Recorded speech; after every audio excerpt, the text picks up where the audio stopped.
महाकारुणिक तथागत सम्यक संबुद्ध को मेरा तिलवार नमन है। उसके पश्चात उनके द्वारा जो उपदेशित धम्म है, सद्धम्म है, उसको मेरा नमन है। और उनका जो संघ है और संघ के रूप में आज हमारे बीच में बनते जीवक है, उनको भी मेरा तिलवार नमन है। उपस्थित मंचासीन विद्वान, लेखक, साहित्यकार और शोधार्थी, अनेक अनेक विषयों के जानकार विद्वान अतिथिगण यहाँ पर बैठे हुए हैं, जिनका नाम आपने सुना ही है, उनको भी मैं नमन करता हूँ।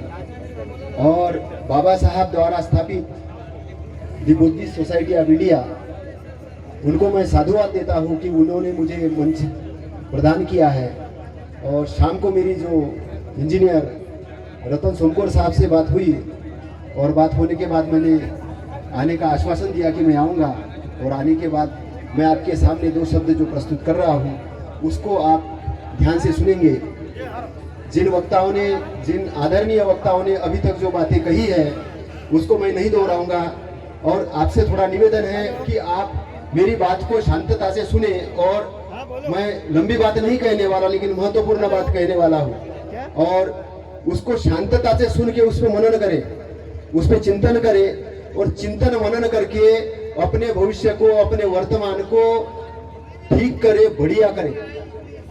बाबा साहब 6 दिसंबर 1956 को इस दुनिया से विदा हुए।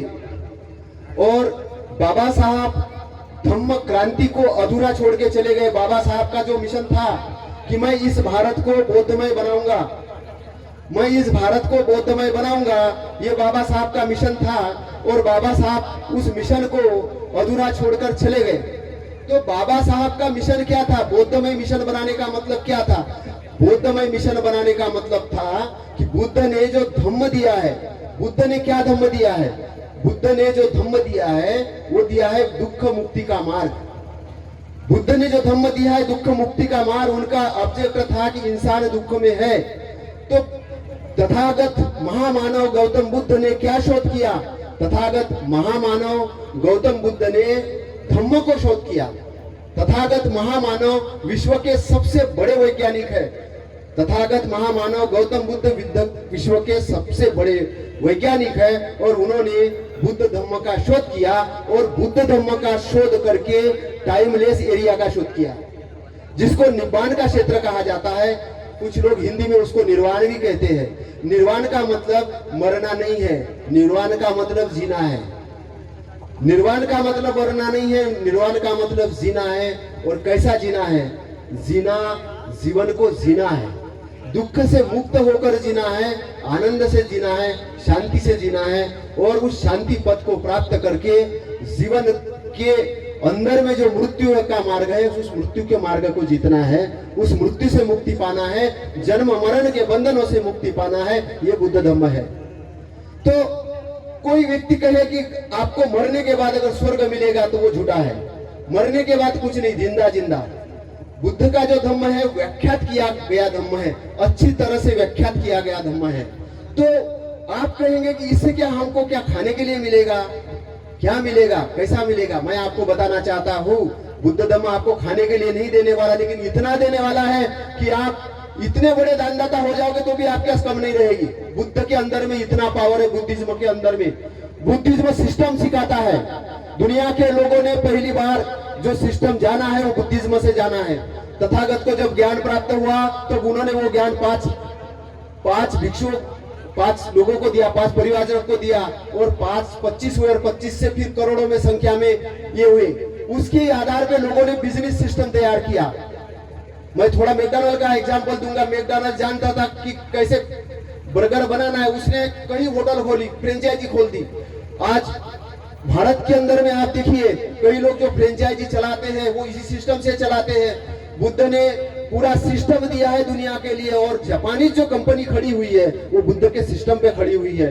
आज जो बड़े बड़े वैज्ञानिक खड़े हुए हैं बुद्ध के सिस्टम पे खड़े हुए हैं। तो बुद्ध का सिस्टम केवल पूजा करने का नहीं है कि उनको त्रिशरण वंदन करे, फूल मालाएं दे, ऐसा नहीं है।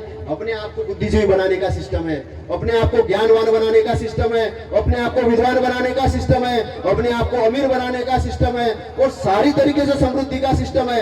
एक ही नहीं, केवल पैसे से ही नहीं, स्वस्थ से भी, दिमाग से भी, आचरण से भी, सभी तरीके से समृद्धशाली बनाने का सिस्टम है। और इसलिए जिस जिस कंट्री ने, जिस जिस देश ने उस सिस्टम को जाना है, उन्होंने अच्छी अच्छी गाड़ियां बनाई है, अच्छी अच्छी चीजें बनाई है, अच्छी अच्छी सारी चीजें बनाई है, और वो विश्व पे राज कर रहे हैं और अमीर बन गए हैं। क्यों? क्योंकि उनका ब्रेन इतना डेवलप हुआ है, उनका ब्रेन इतना डेवलप हुआ। क्यों डेवलप हुआ? क्योंकि उन्होंने बुद्धिज्म को ढंग से जाना है, बुद्धिज्म को ढंग से जाना है। उन्होंने मार्ग के क्षेत्र को जाना है, मार्ग के क्षेत्र को जाना है, निब्बान के क्षेत्र को जाना है, दोनों क्षेत्रों को जाना है। तो मार्ग के क्षेत्र से वो दूर हट गए हैं। मार्ग का क्षेत्र काय में है? शराब में है, शराब में है। शराब पीने के बाद में बुद्धि भ्रष्ट हो जाती है, चित्त काम नहीं करता है, मन काम नहीं करता है, इंद्रिय काम नहीं करती है, आदमी पागल हो जाता है, और पागल हुआ आदमी कोई काम का नहीं रहता है। इसलिए जो चीज पागल बनाने वाली चीजें हैं, जो चीज आपको अज्ञान बनाने वाली चीज है, बुद्ध ने इसलिए उसका विरोध किया है।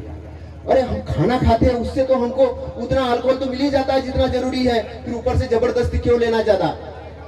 जितना शरीर के लिए जरूरी है खाने से मिल जाता है, फिर ऊपर से क्यों लेना ज्यादा? मादक द्रव्य क्यों पीना है?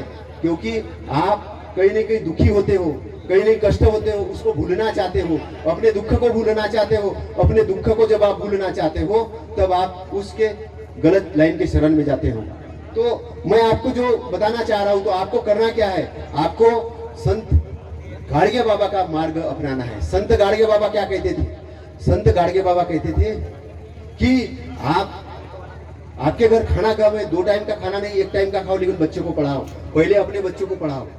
संत गाडगे बाबा क्या करते थे? संत गाडगे बाबा वो जो अछूचों की बस्तियां रहती थी, उस बस्तियों के पास जाते थे, उसको साफ सफाई करवाते थे, स्कूल, और वहां वो स्कूल खोलने का काम करते थे, आश्रम बनाते थे, और इस प्रकार वो एक बुद्ध का मिशन चलाने का काम करते थे। बाबा साहब क्या करते थे? बाबा साहब हमारे लोगों के लिए रोते थे।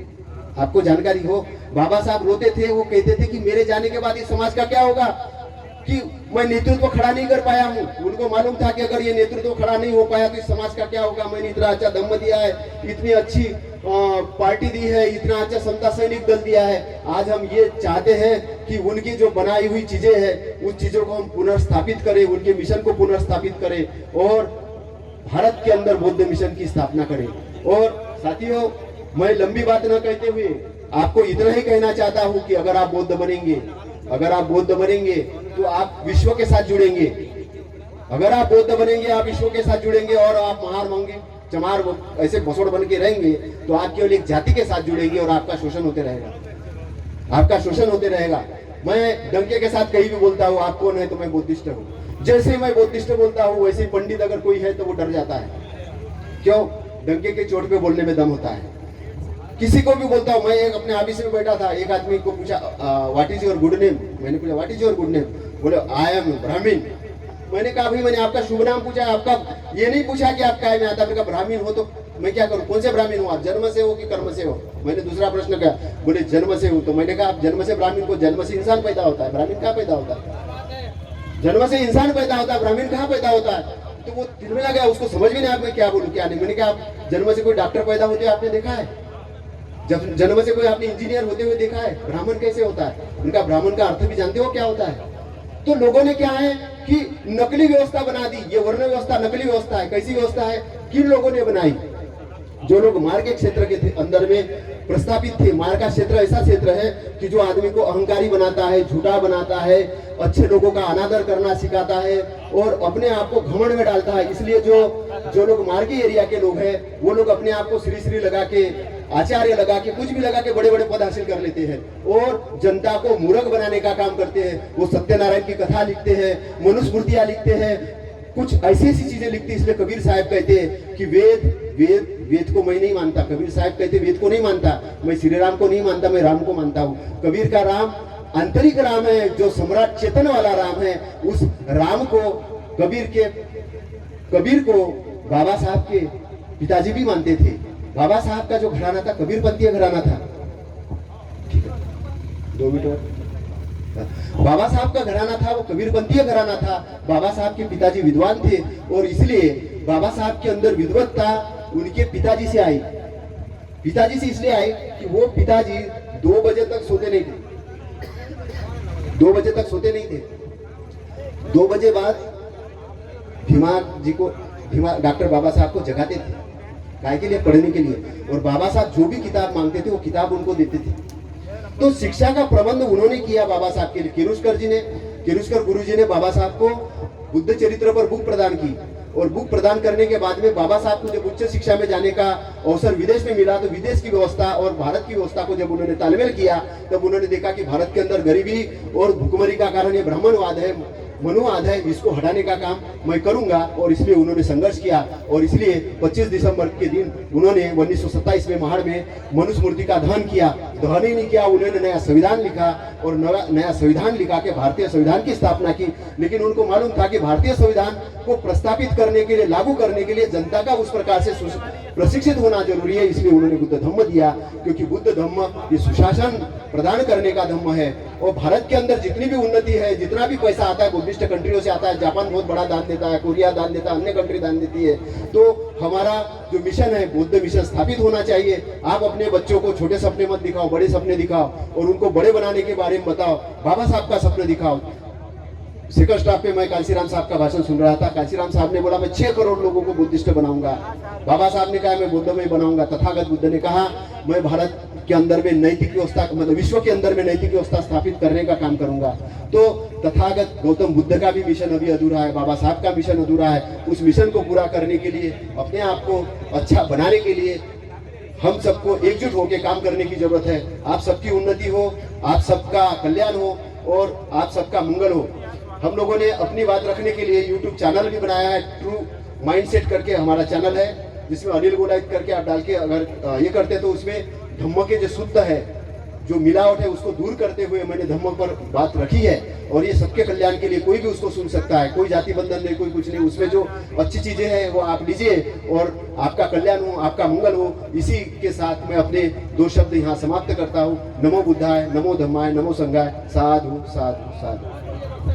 हेलो, हाँ साहब, बहुत धन्यवाद साहब। अब मैं चिंतामन पधारे जी से अनुरोध करूंगा कि वो आप अपनी बात को 1 मिनट में रख दें, और इसके पश्चात हमारे जो पत्रकार बंधु हैं वो आए, कुछ न्यूज वगैरह लेंगे। तो सभी और मंच पे आ जाएं जो अतिथिगण थे 5 मिनट के लिए। महाकारुणिक तथागत भगवान बुद्ध, बोधिसत्व परम पूज्य डॉक्टर बाबा साहब अम्बेडकर, करुणा बुद्ध विहार से आए हमारे आदरणीय भिक्षु जीवक जी, और आदरणीय सम्मान मंच, आदरणीय मंच। मैं हालांकि सारू मारू, बौद्ध धर्म, सारी चीज़ें आप सुन चुके हैं। मैं आप लोगों से एक ही निवेदन करूंगा कि अगले साल जो कार्यक्रम हो, तो आप सभी, क्योंकि ये बौद्ध स्थल है, और यहाँ बौद्ध स्थल पर इस कार्यक्रम में आप सब जब आए तो शुभ्र वस्त्र धारण करके आए, तो ये कार्यक्रम की शोभा और बढ़ेगी। इतना ही कहकर मैं अपने 2 शब्द यहाँ समाप्त करता हूँ। जय भीम। दूसरा ये कहूंगा कि आप लोग सारू मारू उत्सव समिति के जो लोग हैं, अपन एक बार करुणा बुद्ध विहार में आकर के एक मीटिंग कर लेंगे, और जो जो चीज अपने